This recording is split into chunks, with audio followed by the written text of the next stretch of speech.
Digital pages where agents can actually go through and do independent home searching online. So if they go into Zillow and they see it, and then someone messages you saying there's some interest, have some additional walkthrough and some additional video servicing that you can check in with them so that they can get in front of it as well. There are some affordable, user-friendly apps out there that allow staging to happen very quickly. It's as simple as them putting a virtual rug and a virtual table in what would be a dining room, because these big open floor plans, it's very difficult for people to imagine.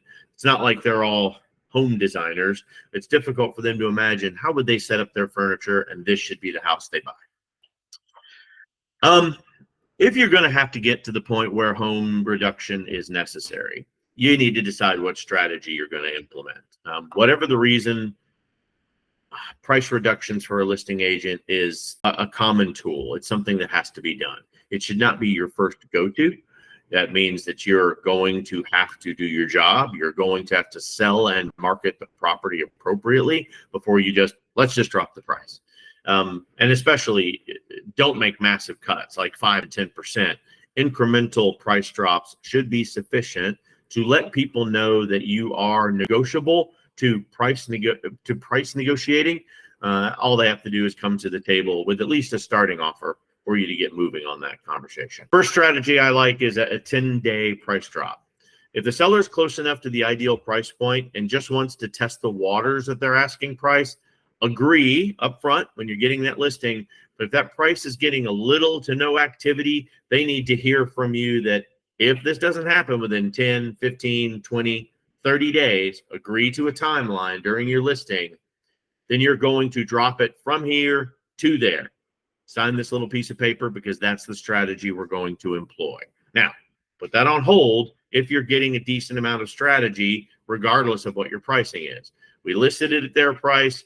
It had some showings, but no buyers. Houses around it are selling faster. They're well above the listing price. After this day, this timeline that you set up, drop the price, see what happens. You'll be amazed how it will shock and awe a lot of the sellers. And these are the reasons why they need an agent over trying to do this themselves. Having sales strategy is much different than just selling a house. Second strategy that I've used quite often is the seller financing option. This isn't ideal for a lot of people's situation. Certainly price reduction makes it easy, but it is about attracting buyers. If a seller can get a full or a partial seller financing, it might put them in a slightly better position on mortgage rates. Additionally to that, I'm going to give you a kind of a strategy 2 plan B on this one as well. If they have a low interest mortgage and it's assumable, you need to be prepared to offer them that assumable mortgage as a negotiating play for them to be able to come in and offer a great price, your price, even maybe more of a price, because now that they're getting a lower interest rate, they can afford to do it. The same qualifiers obviously come into play, but believe me, taking over or walking into somebody else's lower interest rate is no more difficult than going out and getting a new mortgage themselves. Target marketing. Here's the next thing that we can do. Once you've reduced a home's price, you've got to make absolutely sure to update your listing details. You've got to run social media with phrases like price reduction or price improvement on the real estate sale. Similar things like that will get you some attention. You need to use target social media, potentially some Google ad work, specifically location, demographics, lifestyle, interests. Get the listing in front of as many potential buyers as possible. Your house might have gotten scratched off of somebody's wish list and they never went back to see that there was a price drop. Also, don't forget to update the MLS so that it will actually syndicate properly to all of the Zillows, the Realtor.coms, the other syndication sites. You can put it on Craigslist. You certainly can. There is still a large audience out there, but make sure that you're employing simultaneous marketing ideas. That's going to get the price reduction in front of as many eyes as possible. Fourth thing that you should probably think about is tapping into your agent network. You should be building and getting relationships with new agents all the time. Shortly after doing a price reduction, you should probably do at least an email to agents and brokers in the region. One of your colleagues might have the perfect buyer for the listing. And again, they've been so busy looking at that original wish list, your house didn't hit their radar, or they pulled their hot list on a Thursday and you did your price drop on Friday. Make sure to email all of them and let them know. Use effective words. Move the listing photos around. Use a new selling paragraph. But everything that you're doing needs to better represent this home as if it's a brand new listing. The direct mail strategy is one of my favorites, right? There are a lot of different. There's the Send to Mail site out there for $50 in the Hillsborough County region. You can email directly every single agent that is employed by any of the MLS services. They'll get a direct email about your listing. It's got a really nice seller sheet, and they can actually send it straight to their buyers. So they've got immediate, colorful graphics that they can use and they can employ to get their buyers' interest. Because, guys, I realize there's a lot of buyers agents out there that take the easy path. Here's the Zillow address. Go out there and find it, and you just send me the houses you want. But if you want to create real value, if a buyer's agent wants to create best value of service, they will actually be looking for properties for their client. When you were trained and when you originally got your license, believe me, they didn't teach you give all of your clients the realtor.com email address and tell them to get to searching. What you were trained to do was pulling up a local MLS, understanding what your client's looking for, what are the haves, what are the must-haves, what are the absolutely nots, and you go out there and do the house hunting for them. So they should be anxiously awaiting this opportunity to show up in their buyer's agent mailbox, and they get this nice crisp flyer with a new price improvement, and that should get all the attention that you need to get somebody coming by for a brand new showing appointment.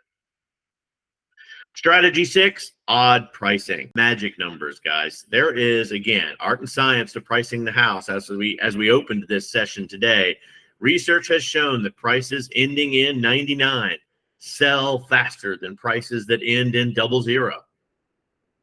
Example, $2,999.99, then $299,999 will sell faster than $300,000.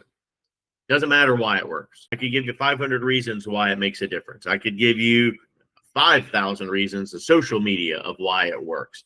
But I'm telling you, if your house has been priced at $450 and all of a sudden your first price drop brings it down below and you end it in 99, you're going to get more visibility. Doesn't matter why. Employ it. Move in that direction. I don't like doing paperwork at $449,999 either. It seems silly to me. But marketing strategy is marketing strategy. I never knew that a frog was going to be able to sell a beer either, but they did, and it was one of the largest marketing strategies Budweiser ever did. So don't hate the player. Hate the game. Get in there and make sure you're playing by the appropriate rules. Seller incentives. Seller incentives combined with a price reduction is a real estate powerhouse. It is two fighters in the ring for you. It's going to make a listing more competitive. It's going to add the value to potential buyers. Sellers are often going to be able to help with closing costs, a home warranty, money towards upgrades and repairs. Upgrades could include money for new paint, carpet replacement, window replacement, or we understand the kitchen is a bit outdated. Here's $5,000 towards kitchen updates. It doesn't matter what you're doing as long as you're doing something. Offer something. Then if they want to negotiate where that money goes, fantastic. You don't care about that. You don't have to have all the answers. You just have to give them the opportunity and show them that you're open to negotiation on things. Too many prices and too many advertises of houses are severely rigid. And if a client doesn't have a reason to think they can get a deal or they can get some offerings from you, you're getting top pricing typically in the state of Florida for a piece of property. Understand most of the people that are coming in from out of state were paying severely less money for the same size house in the state they're coming from. Most of them anyway. Florida does actually get beat out by a couple of other states. My friends in California and New York are hearing me right now. But understand why that's going to be critically important, and everybody being able to get something in addition to the house, an additional credit will go a long way. And that doesn't mean reduce the pricing. You're still commission offered. So you want to make sure that you're getting paid for all of these additional services that you're working on. Next strategy that I like is listing during off season. If you have the flexibility of planning when your property goes on list, sometimes having less competition is the way to go. Selling against fewer homes during the winter, for example, might be a lot better for you than trying to sell during the spring swing in that summer hotspot that we all know and love so well that we're in Florida right now. People don't understand that if they, I wouldn't look for a house during the holidays. Well, you might not, because a lot of people think like you. It also means that there are not a lot of houses that are competing against yours. If your house isn't a golden shiny apple on the shelf and it's just the average apple, maybe looking at listing it during not so competitive a season might be the way to go. Now let's talk about how we have this conversation, right? This is the hard part. You're reselling essentially what you had to sell to get the listing to begin with. After you've decided that doing a price drop is going to be the best strategy and the way that you're going to do it, it's time to talk to the client. You need to always rely on your hard data. They need to see that what you're doing has not just been pulled out of the pocket. Luxury listings, for example, have a much smaller buyer pool, so they're inherently going to have a longer sales timeline. You need to come to them showing all of that. If you dabble in commercial real estate at all, raw land, it's going to take longer to sell than a traditional average priced home in the state. Be ready to have a real conversation with the client. Whether you're discussing a lower price at a listing appointment or whether you're going to be planning that price reduction, it's going to be sensitive. They think their house is worth more. Understanding a seller's emotion. We've certainly talked about being in the mind of the buyer and the seller. You've got to be able to emphasize why the data doesn't necessarily support their internal passion strategy. So bring your updated comparative market analysis, get your current market data report built up, and discuss the details of what's happening in the community at that time.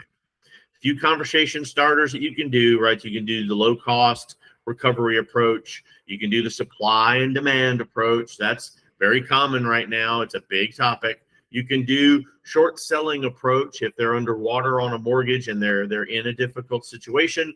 You've got the low, middle, high, just like they do for you when you go to sell a car. Where's the value of your vehicle? What's the quality of your product that you're trying to sell? And then you can look at the common viewers approach.